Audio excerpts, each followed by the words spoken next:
எங்கள் சொந்தம் பார்த்தாலே சொர்க்கம் சொத்தி போகுமே. எங்கள் வீட்டில் பூத்தாலே பூவின் நாயுள் கூடுமே.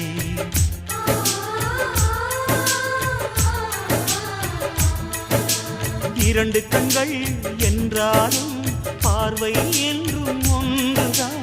உருவத்திலே தனித்தனிதான், உள்ளம் என்றும் ஒன்றுதான். ஒரு சேவல்தான் நடை காத்தது, இந்த அதிசயம் பாருங்கள், கண்ணனை வாழ்த்துங்கள்.